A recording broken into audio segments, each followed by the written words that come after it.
Peace.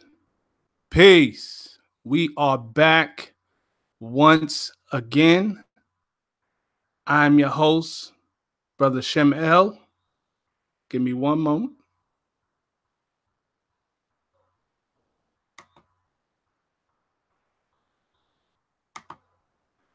I always have to do that. It irritates me. But yes, so we are back once again. I am your host, Brother Shem, and this is Masterminds with Brother Shem. So I'm really excited today to come back with this broadcast. You're in for a special treat today. Before we get into the topic, well, let's just go ahead as we usually do, and I'll explain the show, and then I want to go into some real key points that I want to express to the family. So, on this episode of Masterminds with Brother Shem, we will be talking to Khalif Ibere, founder of Worthy for Success, Inc., and author of the dynamic book entitled Worthy for Success, The Journey. We will be discussing his book as well as speaking on topics such as what is the true definition of success, what makes one worthy for success, how does one's thinking create their reality, what are the steps to change the way we think, and much, much more. As promised, you'll be hearing from yet another influential mastermind. And again, I'm really excited about this show because I know this brother personally. I've been knowing him for a very long time. I will get into that backstory very soon. But before I do that, I just want to recap on some things, particularly that's happened within the past couple of weeks. Some great things. First, I want to give special shout and honors to my brother, Dr. Khalif Ibere, and his lovely other half, Kadira Ibere, that sister. Beautiful, beautiful people. I want to thank them for allowing me to be on their show, opening up their platform for me to build with them. And if you have not seen the video, definitely go check it out. Check out the brother's YouTube channel.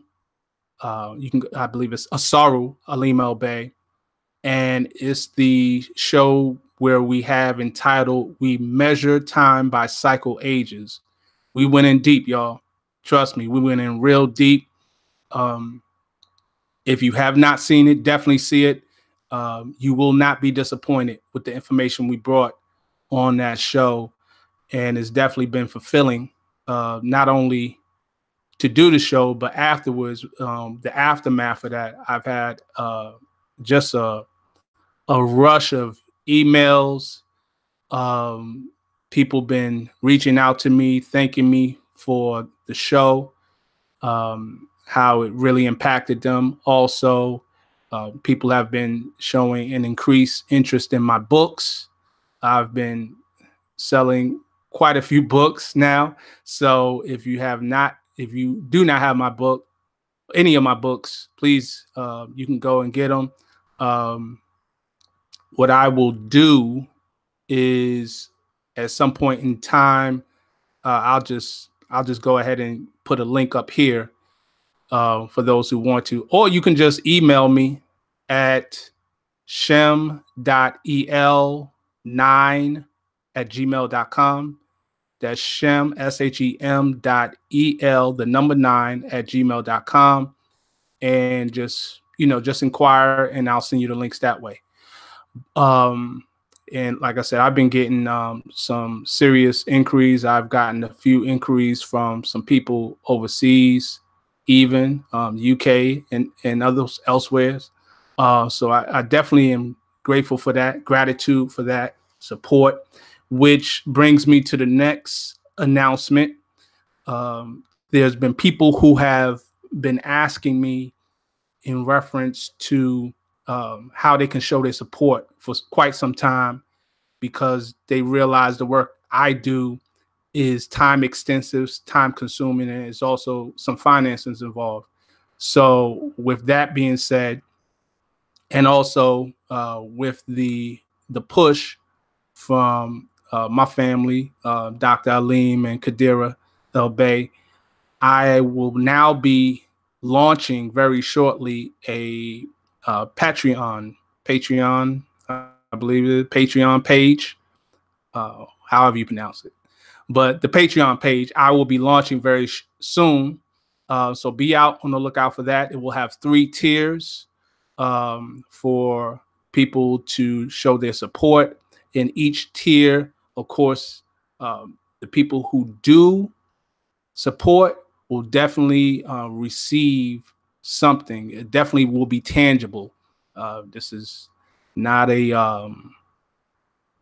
GoFundMe for something that will never come to fruition.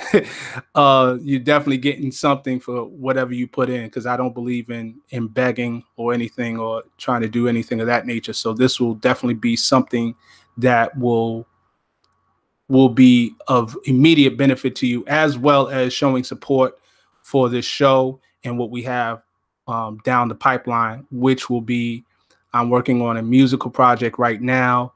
And also I have in the blueprint plans a documentary as well, which of course will force me to actually finally put up my website. So be on the lookout for that as well. But the Patreon page will come up first. So I just want to put everybody on notice for that and be on the lookout for that. So if you really, truly support this information being put out, and you feel that it's valuable, if you feel that it's valuable, when the Patreon page come out, please support, give what you can. And that's it. I won't say no more until it's launched. And so without further ado, I'm going to go into introducing my brother. And first, I'll just give the formal interview. I should say formal introduction in reference to this brother here. He is, as I mentioned, again, he is the founder of Worthy for Success Incorporated, as well as he is the program director and partner of an institution known as Valcourt Pediatric Associates. The pediatric medical field is his field of expertise. I've been knowing this brother for over 20 years easily. I know, and I use 20 because that's just an easy number to use. I've been knowing this brother for a very long time, and anyone who I know for over 20 years, that's not directly blood related to me, and I still maintain a relationship, a bond with them, I can vouch for them that they're solid people, that they are good people. When I say this brother is a good brother, he is definitely a good brother, and he will always have a special place in my life and in my heart, because this is the brother who happened to perform the ceremony, the wedding ceremony for me and my wife. And so I'm definitely honored to know him as a friend, as a brother. He is also a soccer player extraordinaire. I don't know if you want to put that out, but I'm going to go ahead and without further ado, I'm going to invite him on here and make sure that he gets in. I sent the invite, so hopefully he will get on and we will make this happen so we can get into his book and get into what he does, his journey, and exactly what does it mean to be successful. Oh, it just clicked on. I didn't hear you. Peace. You live on the air, brother. Oh, yes, indeed. How are we doing today? Oh, we doing well. We doing well. I just gave the brief introduction for you. Uh, Okay. told people about your book and everything. So um, I always like to ask people to give their background because you and I share a common background. A lot of people who listen on this show, of course, are very knowledgeable on many things pertaining to metaphysics, spirituality, more science, a whole gamut of that aspect of information. So we can go into certain things that, you know, maybe on other platforms we may not, people wouldn't understand. Yes. But for you, if you can give the people your background first and foremost in just your general background, and also specifically how did you come to this level of information where you was able to put out this book, and actually you have another book as well, Hope 19 Days, I believe that's it, that you have. Yeah. Several um, books. Yes, indeed. Indeed. So just go ahead, let the people know. Okay. Well, it's quite a bit. Now, initially, at the age of 16, um, I was exposed to information that was able to help me look at the world, my life, and everything through a different perspective. And that's where I came upon my mentor, and I was exposed to the Nubian Islamic Hebrew mission. And I started studying from that standpoint in terms of my relationship with existence and how to use myself better. And then this was the start point that led into where I'm going to end, and which ties into the books, ties into helping others, individuals, families, businesses thrive as members of existence and living a truly spiritual life based upon their personal vision of what they need to do to live a better life, and with supportive standards that make that a reality. And so I started through that process, and I was very devout in my religious upbringing. Um, and I had the opportunity to, through the guidance of the Supreme Grand Master, the elder, and the people I had an opportunity to live with, I was able to learn a lot of things about my own self, my own insecurities, uh, my own desires that were actually self-defeating. Um, and so that was the early stages. And so that also drew me into going into college. And I didn't go into college because I was seeking to um, get a job, let's say. It was because of this earlier learning that I wanted to be able to get more access to research. I wanted to get access to things that can help me know myself better, help me master this entity that I have the closest relationship with, and I have the ability to know the best. And so through this process, I went into the institution of learning, went into undergrad, went and got a master's degree, went on to do PhD studies. Um, and inside of all of this, I still utilized my foundation of learning, which came by way of the Nubian Islamic Hebrew mission, um, was always my guidance. And the cultural aspect has always allowed me to meet different challenges that I met throughout life. And going into school and being able to do research, being able to put these things to the test, at the same time, learn how to get myself to navigate through even self-esteem issues. You know, being a child inside of a country where there was legal dehumanization, you got Jim Crow laws, you know, so being a member of what they would call a marginalized group, I received a lot of information that I accepted.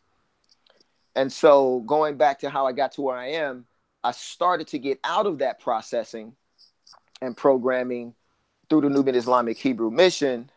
And that led into the studies of self.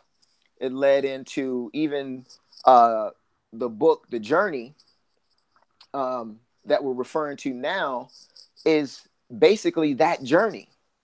And so the fact that I've had the opportunity to go in and study psychology, which is just what the European has dealt with our ancestors and the way that they were called priests and wab in some language and in my language, things that they were doing for thousands of years that they just put into books and made it more accessible and did research on them. But I went into psychology, became a mental health counselor, an industrial organizational psychologist through their terminology, was just all based upon the learning that I acquired through my culture. But it gave me the opportunity, as I mentioned earlier, to do it at a higher level by being able to put it into research, learn certain research strategies. And so all of this came into, I know it seems like I might be all over the place because there's actually so much, because we're referring to 30 plus years of travels that gets to this point of where now in a pediatric medical practice, providing holistic support for our community, which brought us to, you know, the African proverb, it takes a village to raise a child, but you never hear people talk about the village. And so, we're nurturing the village that's raising the child and providing preventive health strategies and medical treatment for the children, as well as bringing everybody into this coalition of making a difference. And I say that to say that what started this whole journey was when I was 16 and I wanted to make a difference. I watched my mentor and guide, and I wanted to be able to do that for other people.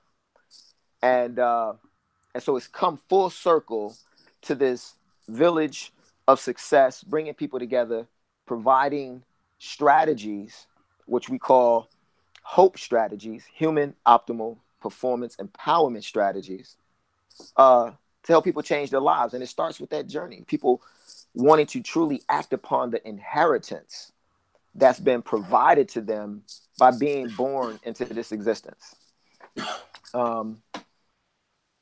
So I don't know if that gets that piece started, but oh, absolutely. Absolutely. And definitely appreciate that. So you touched on a lot, and I want to get into the aspect of, you mentioned two things, which I'm going to ask you a question in reference to. One, you mentioned the fact that you started off in your journey pretty much on a spiritual journey. Yes. And in the process of your journey, you went into psychology. So I want to touch on, I'm going to ask you a question about that. But before I do, I'd be remiss if I do not read your mission statement of the Valcourt Pediatric Associates, where it says, "We are built upon the African proverb, it takes a village to raise a child." Well, we are nurturing the village that's raising the child and providing preventative health strategies and medical treatment for the children. We have community outreach programs to help parents as well. We are improving the lives of youth and families at VPA. Access to help we understand that weology is the key for success. Now, the question I have for you, Khalif, is specifically, how was you able to enter into the psychology field with a spiritual background? Some people would from the outside looking in would think that that's a conflict, as far as, as far as thinking psychology is all about the, mentally trying to psych things out and being analytical, where spiritual is more feeling and things. How was you able to reconcile and connect the two? Okay, I'm glad you asked that. See, first and foremost, everything that we do is spiritual. And so the way that you use yourself and, deals with that energy that is you. And so Worthy for Success being a business, which actually is a movement that's registered as a business, it goes back to initially me watching my parents. Now, I grew up in a household where my parents helped people in the community. So they would take people in, help them out, send them on their way. So prior to me being able to witness my mentor, I saw this through my parents. And I saw the responses, and my parents never asked anybody for anything. And so that was part of what in psychology they'll call social learning. And so part of the things that I struggle with myself, as I mentioned earlier, I'm watching in my parents, and I wanted to focus on other people. I wanted people around me to feel good. And in turn, it creates an environment of feeling good. And so when I started this spiritual journey, it was still based upon those same principles. And it caused me to look at myself in relation to the world around me through a religious perspective. And so when I entered into psychology, I went into psychology because I wanted to be able to help anybody who stood in front of me. So my parents was able to help people, through, the pains and things that they had. But I wanted to be able to, if a person is in front of me, if they're struggling with anxiety, they're struggling with how to even live their religious life better, do I have the tools to guide them through the journey, the struggles that they have personally that may be creating a barrier to their call to fight for human optimal performance empowerment, for them to be themselves, for them to have an enjoyable life, for them to have an extraordinary life. That's our inheritance.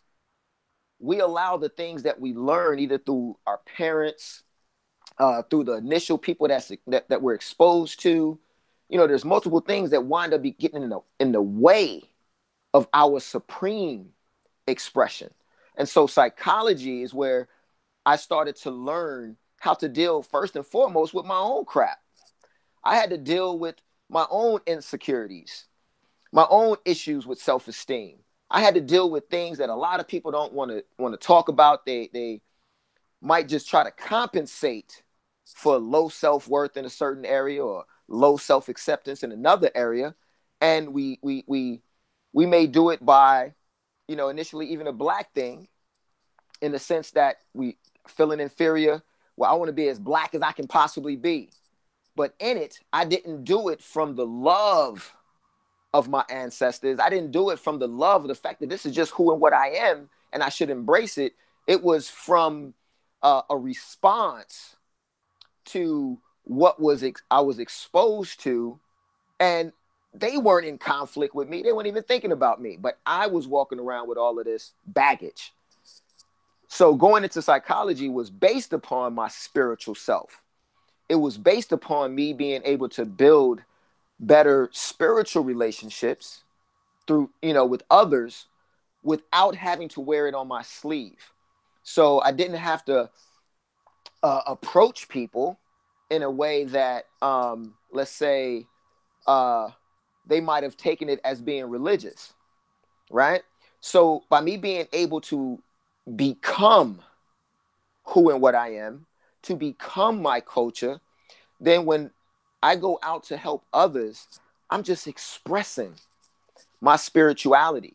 I'm responding to their inquiry, their questions, the things that's going on in their lives, to be able to build a relationship of support, a relationship of help, a relationship that allows them to allow me to use what my calling was on this planet, and that's to help others thrive.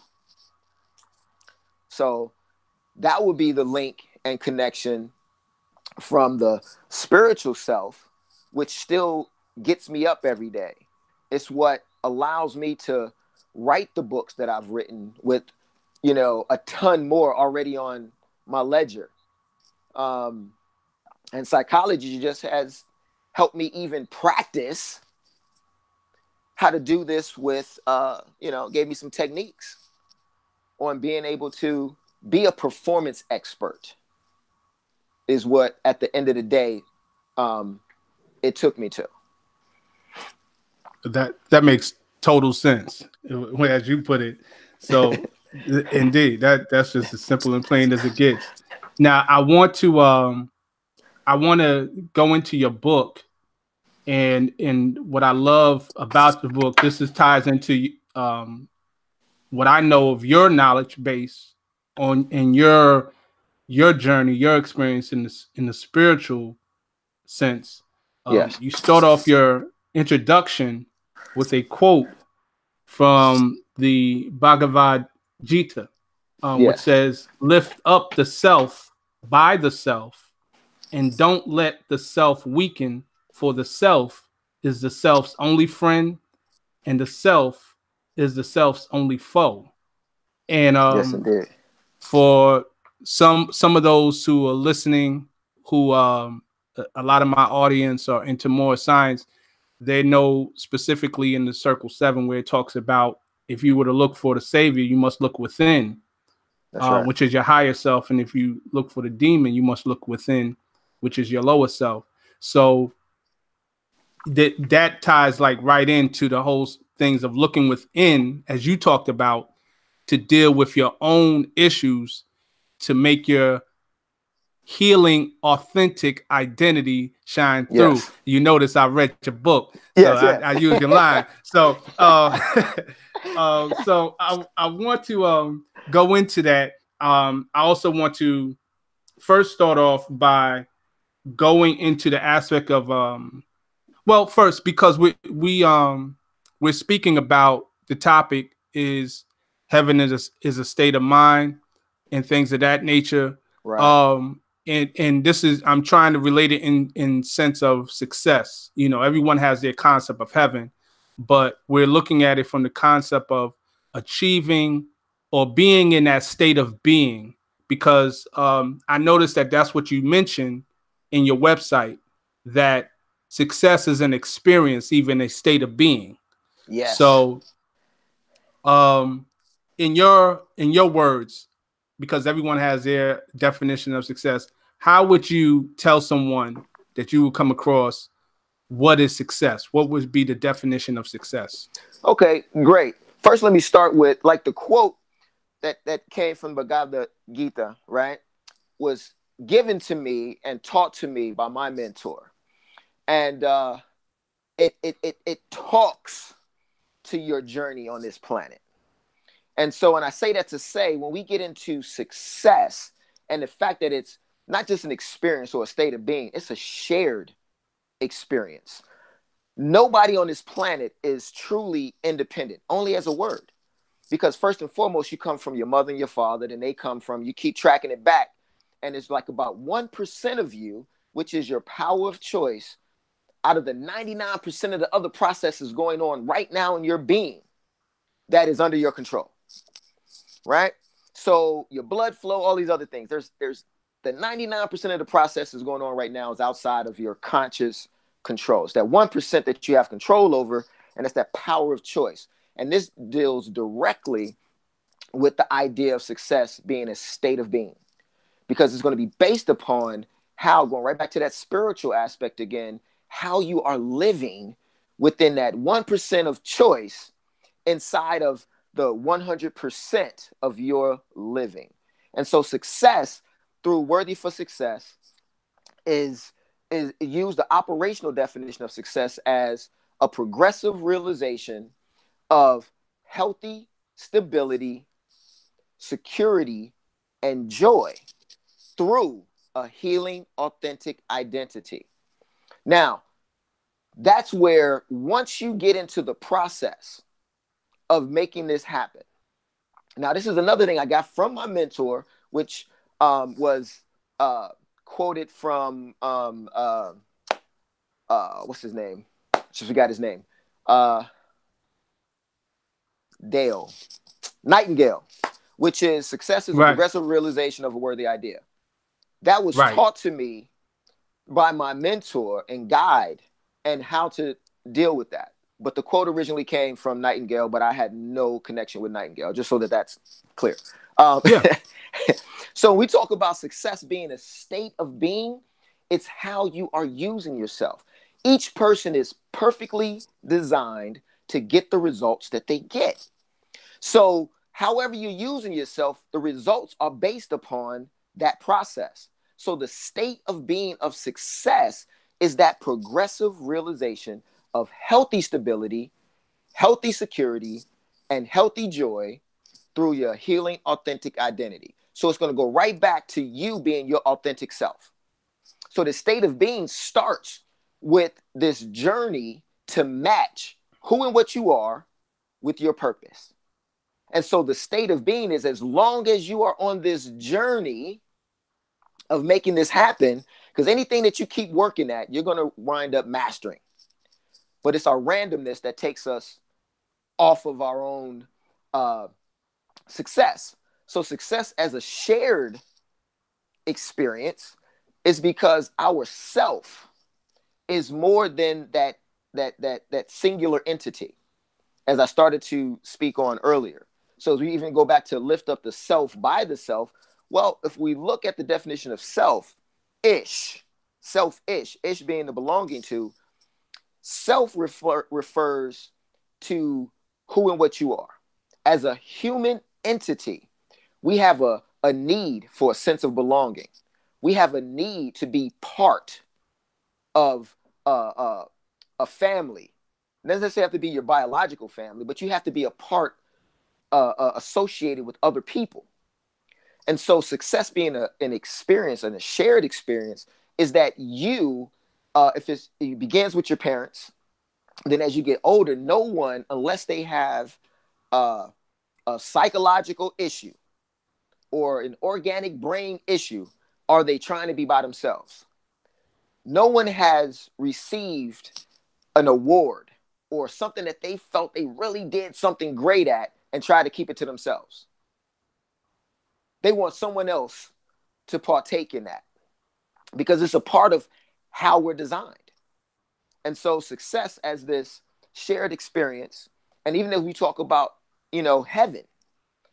Now, if you're looking at a state, regardless of where the person is coming from, if you're looking at that state of mind, now, in order for you to make it to that place that is based upon the way that you use yourself, is based upon your deeds. And so the best way to get the results you want is to have a sustainable success strategy.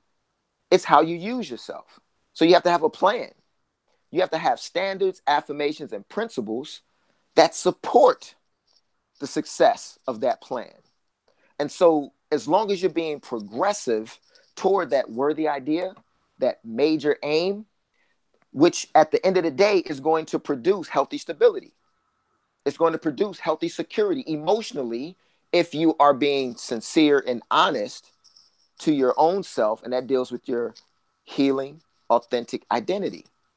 And so it's the blocks that we put between who we really are with who we think we are that creates the problem.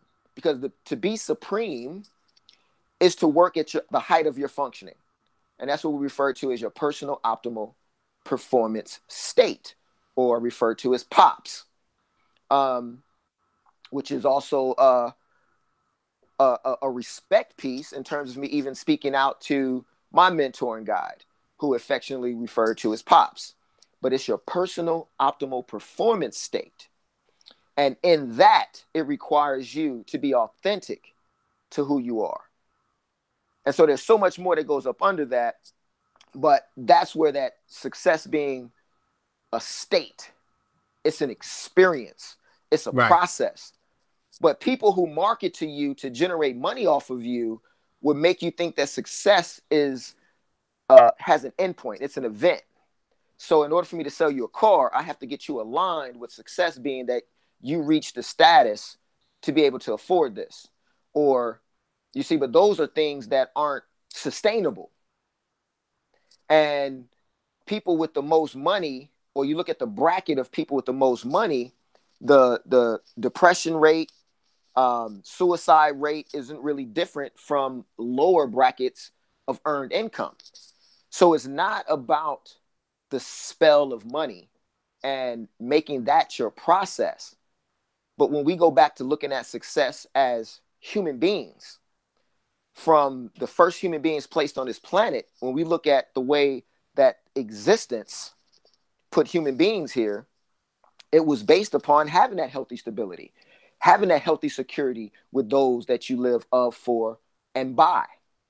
And then having joy based upon the way that you guys interact, engage, expand, and advance your culture, your love, your caring, the way that you're able to interact with your environment. All of these different things were the natural aspect. And only in the last 500-600 years of the way that we're looking at the market, that people start to think that success and status was based upon the things that I can go shopping for. And so that's why you'll have, once people, reach the age of retirement, that you have, about 5% of people who are actually well off, meaning their physical being is good, their spiritual being is good, they're economically, in a state of well-being, and then their mindset is also in that well-being success state. And it's very clear how that happens. So if we're not creating that state, then we're going to reap the benefits, because we are perfectly designed to get the results that we get. So if you're not in a state of success, if you're not, and to use, English incorrectly for most, it'd be, if you don't be success, then that's your problem. That is the root of your problem. Exactly. That's totally it. You have to be what you claim to be. That's real. And I love what you spoke about, because I just spoke about this the other day in terms, I used it in the context of happiness. Because you mentioned about suicide rates. Right. And I was saying that, there's people who have a lot of money, but they're not happy because they're not content. Right. The millionaire, it still wants to be the billionaire. Right. And the person with 1 billion wants 2 billion or 10 billion. So there's a state of insatiability there. Right. But we have seen situations where you have folks who are dead poor, don't even have shoes. And, especially children, because children don't have those filters that have been placed into them, that programming as much in terms of materialism. Right. And they'll be happy.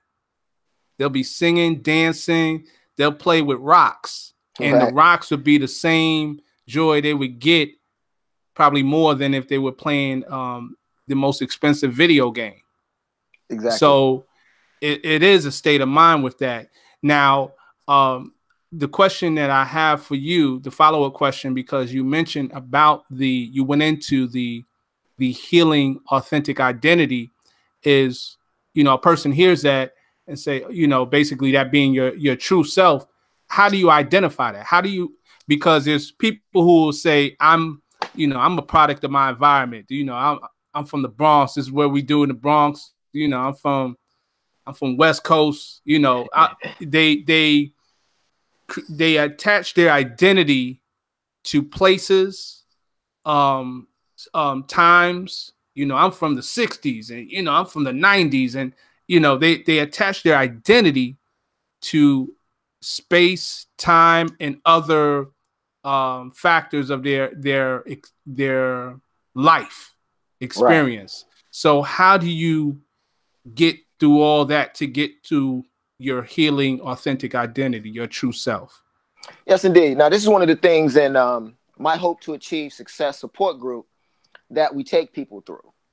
And in the weekly question and answer seminars, we take questions from the books and from anything that's going on in your life. And that's a great question. And most people are there because they went right back into the marketing piece I mentioned before. People have been marketed to in terms of what their place and what they're going to do in life. But the problem is that each person has 9 basic human values. Okay. Now, with Worthy for Success, we refer to these, we take them to the next level because we're performance experts. We're not here to increase your knowledge. Our process is to get you to performing at that state of success. And so when we start talking about the healing authentic identity, first and foremost, healing, that's in the English grammar a gerund. That means that's continuous. So you want to make sure that your identity is working in a way that it is healing. So when you meet a challenge, when you're faced with difficulties, you're faced with adversity, your process must be healing when you're faced with this trauma or whatever's coming at you. So the healing aspect is going to tap right into where we're going, and it has to be authentic to you.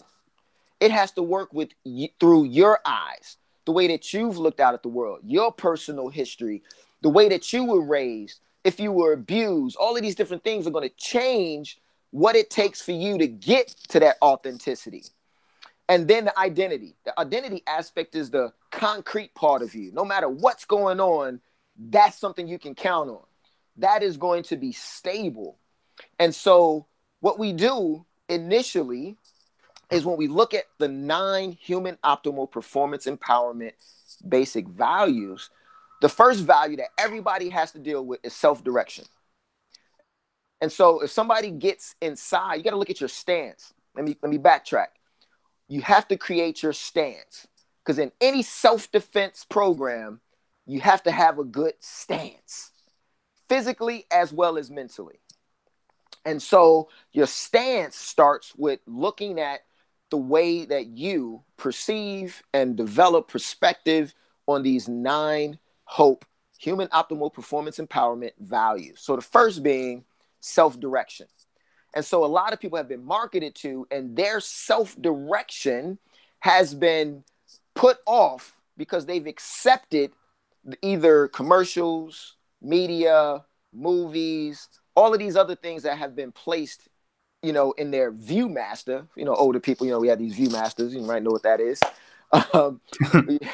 Remember those things. But they've been placed in your path.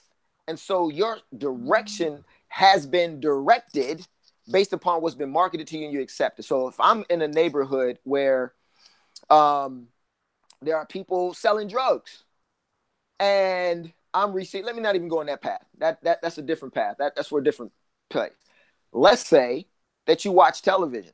And so you have universities marketing, then you go into kindergarten, you're marketed to about education, all of these different things. So now you want to be a hairstylist, or you want to be a dentist, which are children, because that's what they have access to and what they build relationships with. And so they've never had the training on looking at how they direct themselves. And there's a whole growth shop that goes through the various steps for this, but to get you to look at what is the driving force behind how you're directing your life and what you have allowed to be in the driver's seat and what directs your life. So some people are directed by money. We talked about the spell of money earlier. So they may want to be a doctor because in their mind that profession is going to generate a lot of money. And so they align themselves with doing everything that they can to get that. Not that that's what was driving their lives. And so you have people in this boat who I've seen professionally as well, who now they're in their 60s and now they want to do what they want to do with their life. And now they want to walk away and they want to go play a guitar in a bar because they've put so much time, energy, and effort into this path, which was marketed to them, and they never really sat back to see what it is that they really wanted to do. And then another value is stimulation. We look at how you're stimulated, and a lot of people, think sexually about stimulation, but that's not the case.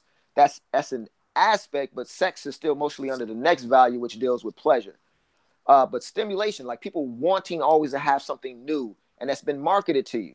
Because if you look at what we come from, we're based upon tradition, which is also one of the values. And so the way the brain works is brain likes habits. The brain likes patterns. But what's been marketed to us that gets us to always need a new app. We always need new this. There's new music. They give us a concept that old means something bad, realizing that the human body and the genes, the design of it, the matrix of it is billions and zillions of years old. So what are we even talking about age for? Yeah. The way that we breathe, the way that we, our brain works is extremely old, but we've bought into a process that we have to keep getting new because it's been marketed, because that helps people make money, businesses, so on and so forth. We get that. So I can keep going on, but the idea about the healing authentic identity is that we would take you through a process that allows who and what you are to shine. And you've been exposed, as I mentioned earlier, to parenting or caregivers as you were born. And that also influenced going back to your self-worth. And so that's also becomes part of that journey that you have to fight through to get back to your authentic self. Because a child that was born that was smiling a lot, all parents love them, friends come by, they get all kind of extra stuff. But that child that cries, which appears to be for no reason, parents may stand off a little bit, treat them a certain kind of way. So that whole process starts from birth. And a lot of times we don't recognize that. That's and deep. So, yeah. And so by the time you're age 7, you have already solidified your rules of engagement for this world. Your idea of survival was based upon, if you had siblings, what you had to do to survive around them, what you had to do in order to get, respect from your parents. You see, that was solidified by the time you turned 7. That became your rule of engagement. If, you have people that they don't consciously say this, but they say, oh, I can't trust anybody who don't do this, or I just don't trust people that I first meet. These things are based upon how you were raised in your environment, not how they raised you, but how you responded to the environment you were in. So that's how you can have, well, me and my brother was raised in the same environment, but I didn't turn out like him. Well, he had a different filter. His response system, his perception of it was different. And so these rules of engagement, until most people don't even look at how they're really judging things until some kind of trauma hits, some serious trauma hits, and then they look at why they did something. But most people are still building relationships or poor relationships based upon their 7-year-old self. That's you said something real deep. I just want to interject real quick, because when you said about two people raised in the same environment, like siblings, having different paths, it when you said that, I mean, not only did it bring me to mind of my family, But it brings to mind of an interview I was seeing of Michael Jai White, and he was explaining what made him get into martial arts, and he said he had this thing about fighting, but he said he was open enough to admit that he was really sensitive, and he says the most hardcore people, or the most violent, some of the most violent people you find are really sensitive. He says, my brother is an engineer. He said the things that roll off his back will affect me deeply. And when he said that, I was like, it bugged me out. Like, but he was being honest about this. So that just ties to what you said about filters. Exactly. Yeah, and definitely. Yeah, go ahead. Yeah, and so that impacts where people are. So getting to your healing authentic identity and getting to your authentic self has been shrouded in a lot of confusion. So, we talk, in our religious studies, we talk about, as well, the Tower of Babel. But a lot of times people don't look at how that took place inside of them. Right. Right. That, there's been confounding of language inside of you. How you're taught to take on the term love based upon that initial caregiving or lack thereof. So all of these different processes have created, in my culture, we talk about ma'at and trying to match yourself with your purpose. That becomes a journey. Whenever you make a definitive judgment about something you are going to do, you recognize how blocks can happen. If you might naturally fast, you might not have eaten today, and you're like, oh, I didn't even think about eating. But if you woke up at 7 a.m. and you told yourself you are not going to eat today, your process is going to be a lot different.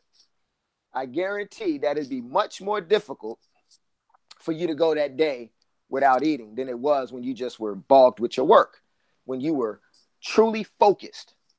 Now, the difference here is, with the healing authentic self, is that you have an opportunity to truly live the meaning of your life. And so you can be that person that gets so absorbed into your life. That's part of the order.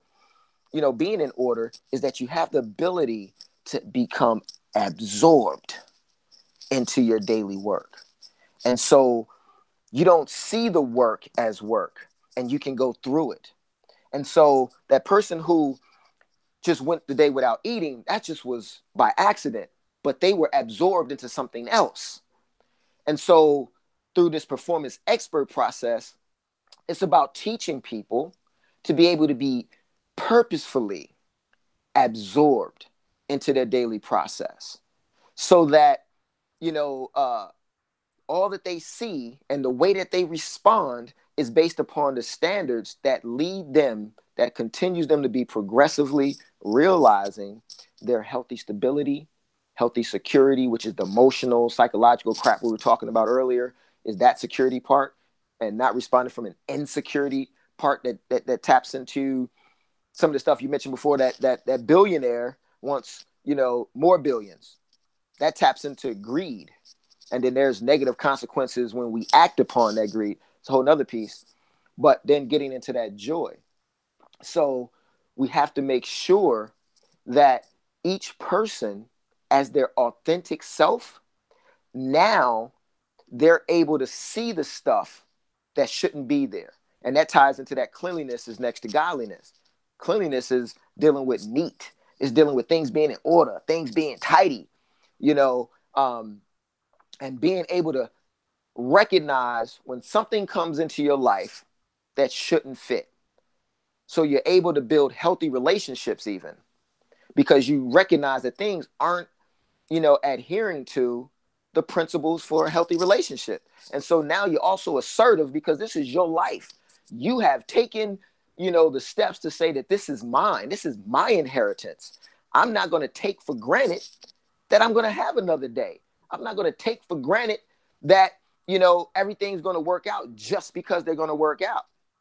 No. So once we get to that authentic self spot, once we look at our stance on self-direction. We look at our stance on stimulation. We look at our stance on pleasure. We look at our stance on the idea of control. We look at, we start going into our stance on benevolence. When we start to address the way that these things are in our lives, because a lot of it is just subconscious. A lot of it's just below the surface. And so it's not part of our power of choice because we aren't conscious of it. And therefore we can't be consciously using it, meaning we don't have standards or judgment based upon the healthy use of those pieces. If that makes any sense. Right. Absolutely. Makes perfect sense.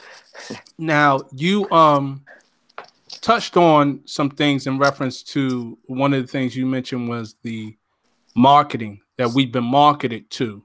Yes. And then also you went into the aspect, of course, of how things have started from us as a child through our parents. Mm-hmm. Now, I know you did reference Nightingale. I know that record, The Strangest Secret, and also we hear a lot of people talk about the power of imagination, law of attraction, and things of that nature.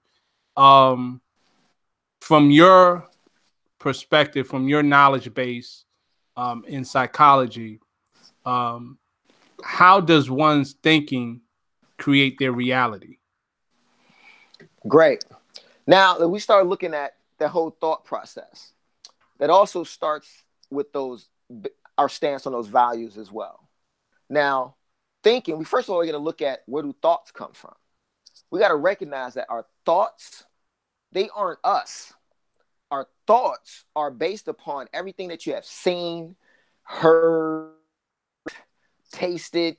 Then you put on top of that the way that you perceived or took into through your filter something that you saw, something that you felt, something that you tasted. All of these things become your thoughts. And then your thinking is just that stream of consciousness that we have an opportunity to direct, which also goes back to that first hope value, which is self-direction. So what allows us, so first of all, before I start even getting more into that, think about when you go to the airport. So you're going to get your bag, is going around on that conveyor belt, right? Let's say that that's how your thinking works. You have thoughts that's just flowing through your mind, right? And when you go there, you are looking for what? Your bag. And so your focus, your mindful attention is on that red bag with the Snoopy on it, let's say. And you just, no matter what's going on with those other bags, you never reach out for another bag unless it has to be extremely similar to yours. And so you grab the bag, you see it. Now, our process on how it becomes our reality is that going back to the marketing and acceptance. You have to know what you're looking for and what you need to work with that's going around that conveyor belt of your mind so that you can stay on target to stay in the state of success. So a lot of people, let's say I am not good enough to be an engineer. So I told myself that because I got a bad math in high school. So I get an opportunity, but I love engineering. I wish I could be an engineer. So now the thinking that's going through my mind from all the things I've seen, heard, tasted, felt, something says based upon my self-worth and my self-acceptance. Now I have a thought that says, man, you can't do that. You failed high school. Which I made my reality is that I can't because of something that happened in the past. Because I'm not paying attention to the fact that the only thing that counts is now. Just because I failed that test in math doesn't mean that I'm going to fail it now. My motivation, my use of support, my ability to use myself differently. I don't take those things into account. And so what became my reality is that I can never do anything that's aligned with math. And so that became my reality. And so now, if I truly wanted to be an engineer, and you have to start with the process, which is what path will lead me to be. And the first process would be that I am an engineer the moment that I start that path, in order to realization of healthy stability, security, and joy through a healing, authentic identity. In order for this finding success, things to manifest, I must be an engineer the day I start this process. So healthy stability deals with the standards that are necessary. So I have to have things that I can count on standard-wise. So what are the standards with succeeding as an engineer? So I need to do math. Okay. Are they going to, I got to take this math class. I got to take this course. I have to do what's necessary to successfully complete each course. My reality can change now if it's within my skill set. Now, if I have some kind of disability that prevents me from doing math, then of course that's not a realistic objective. And so as we start looking at how people's thinking becomes their reality, and in order to get into self-transformation, it starts with going right back, as I said before, having an open and honest hope communication, human optimal performance empowerment communication. What does that mean? That means that we have to look at where you want to go and dispel the myths that you market to yourself. Your body, your mind is the best marketer on the planet. And I say that to say, if you ate that hungry and you are out and about, guess what's going to come to your mind? McDonald's. You have taught your body has unconditional love. If you teach your body that you like McDonald's, when you get hungry, your body will say, hey, Khalif, man, that Big Mac, that chicken sandwich, that fish sandwich, yo, it would never market to you something you've never had. Right. Unless you looked across the street and you've been putting in your mind that there's a place that you wanted to try. And if you have truly, earnestly put that into your mind that you wanted to try a place, that place might pop up at that time of marketing. So your reality and your thinking is based upon how you use yourself, because you are perfectly designed to get the results that you get. So if you're not getting the results that you want, you have to modify. It becomes my reality because I've accepted that as such, based upon either low self-worth, low self-acceptance, you see? And therefore, if I were to say, I'm going to be an engineer, and then I start to work the plan for it, there's going to be some things that you might slip on. You might falter a little, but your focus is on it. That's available. Anyone can become an engineer as long as they don't have an organic brain, which means, whatever, in terms of, a mental defect. But just because they got a bad grade in math, they just didn't utilize a proper strategy in order to do it. So the reality that's you're thinking is based off of what you've accepted. So this whole program and what we do, we start with you being supreme. Everything that, and obviously when I say white, it's not that simple, but being your supreme self. It's not about being great. It's not about being, because that's an end state. It's about being your supreme self. There's no comparison except inside of you.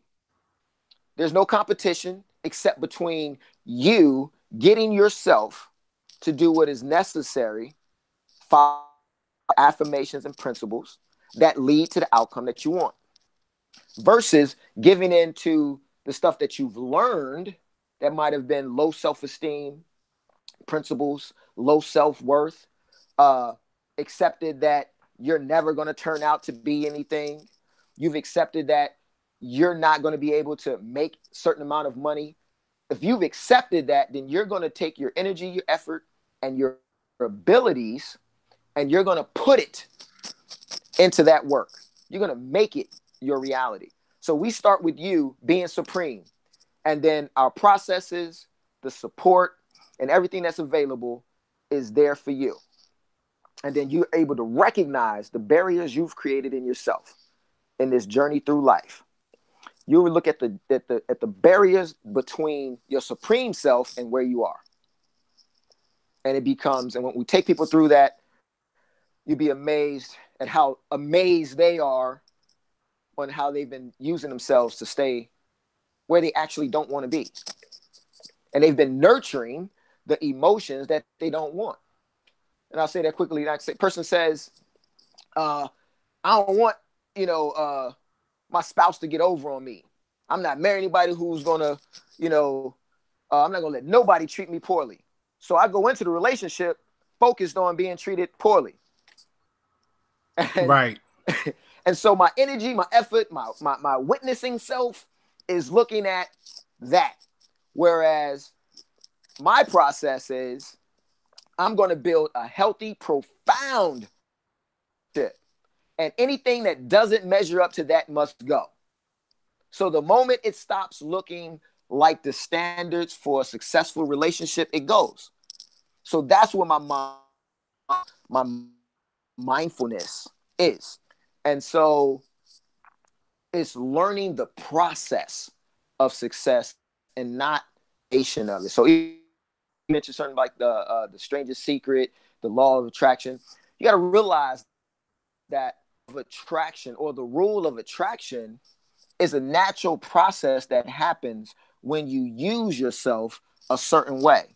So when you're deciding to make,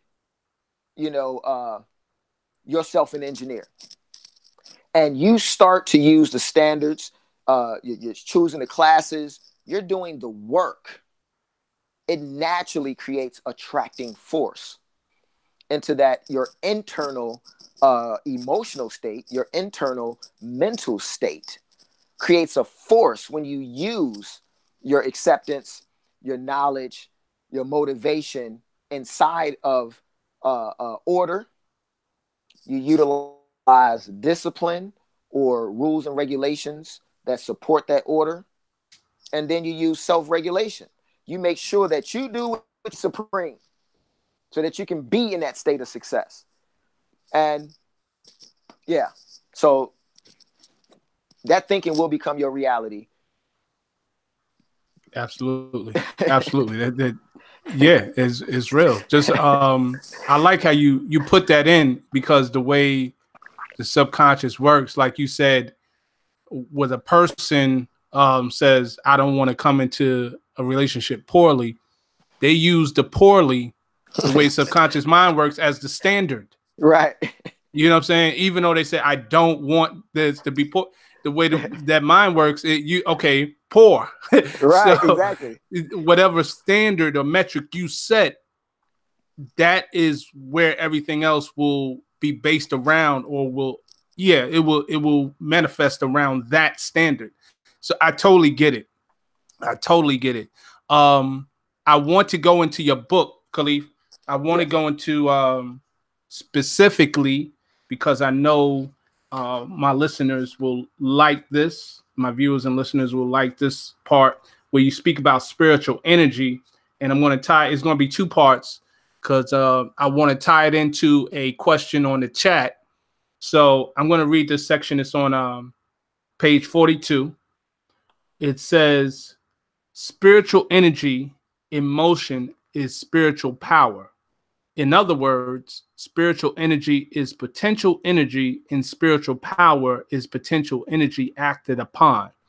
This is not religious concept, rather a human life and living concept. human existence is a spiritual journey. Spiritual energy is innate, or the gift that each are born with in nature's womb, and each have the ability to increase or decrease its potency based on how one uses oneself. You spoke that. Therefore, the potency of one's spiritual energy is demonstrated in the product of success, reason, actions, and the degree that one's actions are patterned, your design on success reasoning. I would like for you to expound on that section, and also tying it into a question by Sister Jean Hills, where she asks, what about birth order playing a role in one's upbringing? Because you spoke about the aspect of one's upbringing. Yes. Now, start talking about spiritual energy. We start talking about our capacity to do something. And that capacity, because the spiritual aspect of you taps into that meaningfulness. It's that purposeful performance in what you are doing. And that personal performance has a resolute, definite aspect to it. And that's where it starts to turn into power, when you start to use it. And so each person has this human motive, right? This human basic motive, this basic human motive, which first and foremost deals with the protection of that self-esteem, and self-esteem being the social aspect of you. And then you got to do with the identity, or how you are seeing yourself inside of everything else. And so we start looking at these motives for the value system, the self-direction, how your stance is on your perception, consciously or subconsciously, on stimulation, pleasure, control, benevolence, tradition, on those elements. You put it into practice. That's the motion. When you are moving across this planet, and you are creating motion. The way that you move, the way that you use yourself, is turning this into power. And so it starts with potential. We are born with potential. That's our thoughts. That's the information, because knowledge isn't power. Knowledge is potential. Act upon it, you start to generate power. There are a lot of people with a lot of knowledge who have no power. They have a lot of information that's not in the practice. It is our practice. Our whole existence generates its energy from our performance. Human beings perform. Your blood is flowing through your body right now, through your heart is pumping, your brain. All of these things are going on now.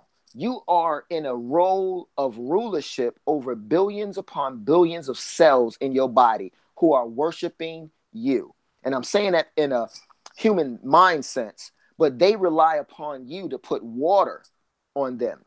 You see, to supply their neighborhoods, their areas, their villages with water, with nutrients from the foods that we put in.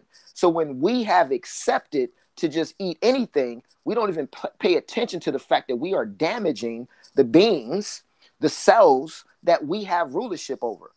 But then we want to pray to a God to help us while we are eating poor foods, have poor health habits, and we're destroying the people that are in our control. 99% of the processes are going on without us doing anything consciously.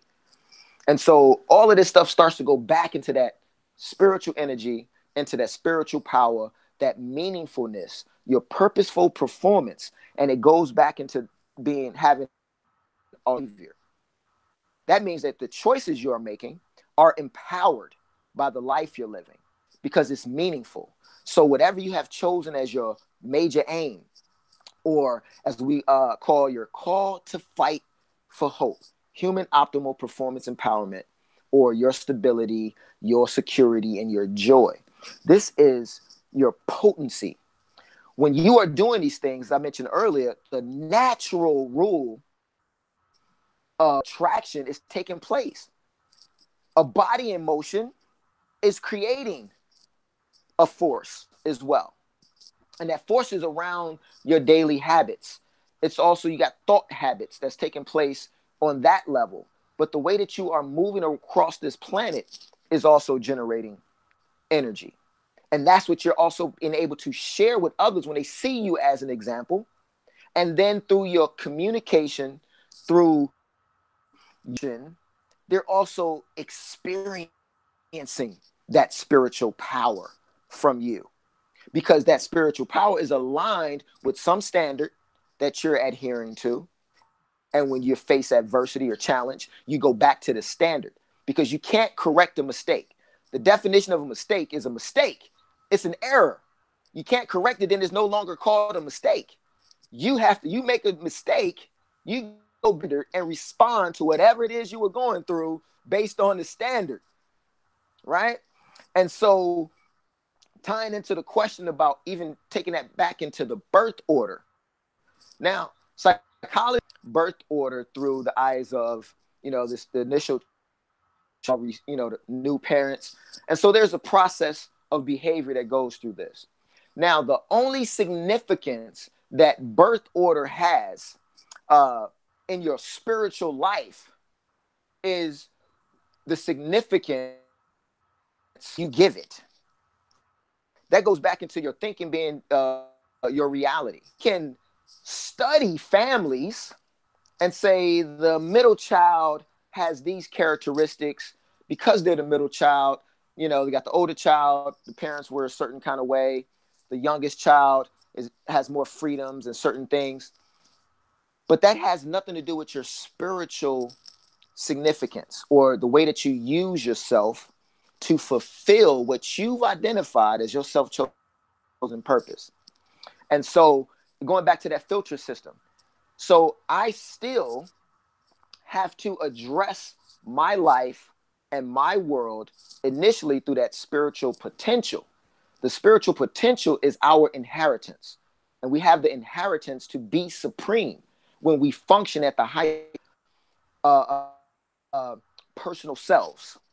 And so the birth order in this respect really serves nothing, but it's a great conversation piece when you're sitting at a bar, you're sitting at home, oh, you're the youngest child, which I am, and you're considered to be, the parents, were more lax on the rules. So your behavior, so when you're looking at those things in terms of, they do have an impact on the part I talked about earlier in terms of your rules of engagement.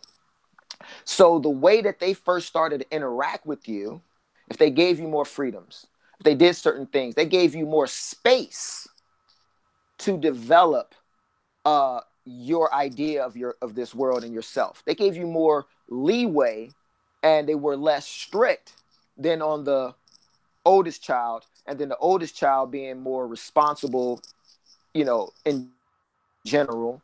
The thing that matters to is the specific child.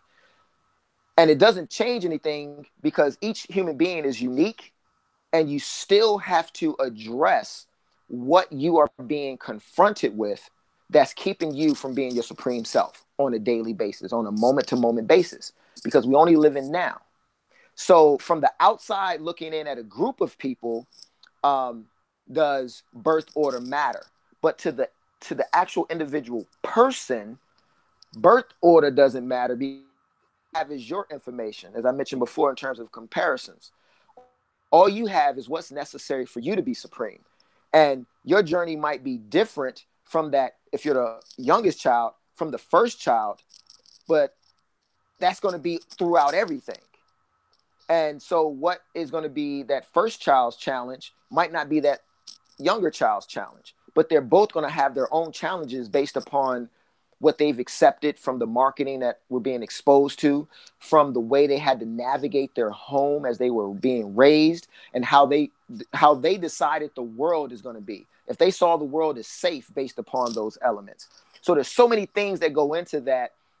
And, because you look at when that initial study started, that was just the direction that they went from things that people recognize. And so as a big picture, it's something to look at. But as each of us being individual entities, birth order really has no significance in your journey through life.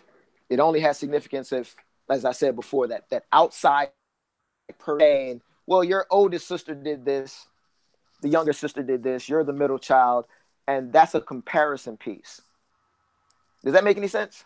Indeed, it makes absolute sense. Yeah, because I mean, if just based on what you're saying, um, from a spiritual standpoint, if it made that much of a difference, and when I say that from a spiritual standpoint, then technically speaking, you could kind of predict, the path Right. of the oldest to the youngest. Because me, I'm a middle child. Right. So you and I have shared a similar journey or Right. walked that path, but I wasn't the youngest, what I'm Right. saying, by far. Right. So just in that aspect, like you said, I totally get what you're saying. And for basically for the people who may not know, who need to know, I did post the website in the chat. It is www.worthyforsuccess, the number 4, worthyforsuccess.com. I also posted the link to your book, Worthy for Success, The Journey. The paperback is on Amazon.com. So people on the chat, they'll be able to see this. And people, if you are not on the chat and you watch this after, you should be able to pull up the chat and see that link. Now, I want to let you know that Worthy for Success, Inc. is based in Atlanta, Georgia, correct? Is that correct? Augusta, Georgia. Augusta, Georgia. So if you're in the Augusta, Georgia area, definitely you can reach out to him. And also, I know you're doing an event coming up. If you'd like to speak on how people can reach you and get the coaching, go through the program and all that. And of course, we did show the links of the books, but is there anything that you want to let the people know as far as how to reach you and what's the best way to get this information? Yes, there are several ways. Like I said, through our medical practice as well, the valcourtpeds.com. The Worthy for Success website has information. Have an event coming up on the 26th. We have several events coming up. The one on the 26th is for entrepreneurs on their direct marketing and ways to build relationships. Because I don't do branding. Branding is something that was did against human beings, Black human beings, African descent human beings. And it was used for cattle as well. So I don't brand. I don't help businesses brand either. We deal with building an identity that people are willing and want to build a relationship with. They're either going to share their hard-earned money with you for you to provide them with a service or the product that you care about. And we're building those kind of relationships. And this event on the 26th here in Augusta at our offices is going to be the first of this things for helping people who work from home. Because professionally as well, I help people create strategies to be in a state and an expression of your personal. So no matter what it is we're doing, we help you succeed. And so you can, like I said, you can also on Lulu, you can just put up my name under the authors. I have 4 other books that are there as well. So, yeah, I mean, I'm willing to aid in. This is my calling. This is what I do. This is what I have done for multiple years. Have helped over 500 plus families and individuals get themselves into the journey and path that they wanted for themselves. Because first and foremost, it's about, us building a better village for ourselves and linking those villages, building a better community. And so decide what their journey through life will look like. And you are the solution and you are the problem. So we have to learn to focus on our quest and our journey through life and recognize that success being a shared experience, we have to identify our village of success, identify those who are willing to succeed with you, and build those core of difference makers. Because you also got to think about your grandchildren. You got to think about your children now. We are moving away from local communities. Everybody's talking about globalization while our local communities are struggling. We have to build. And I appreciate this opportunity to speak and share. As you know, I'm always open. And I hope I answered the sister's question. If not, please ask again and email. Oh, she said, yes, makes sense. Good response. So it's A-okay on this side. So Okay. you good, brother. So definitely, and brother, I really, really enjoyed this. I'm definitely glad we finally got the chance to have this done on the show and have this dialogue and get to let the world know exactly not only who you are, but the work you're doing, because the work you're doing is valuable. It is needed, and it's just something that, as you said, is helping people. And I'm always a champion for our brothers and sisters who are about helping others.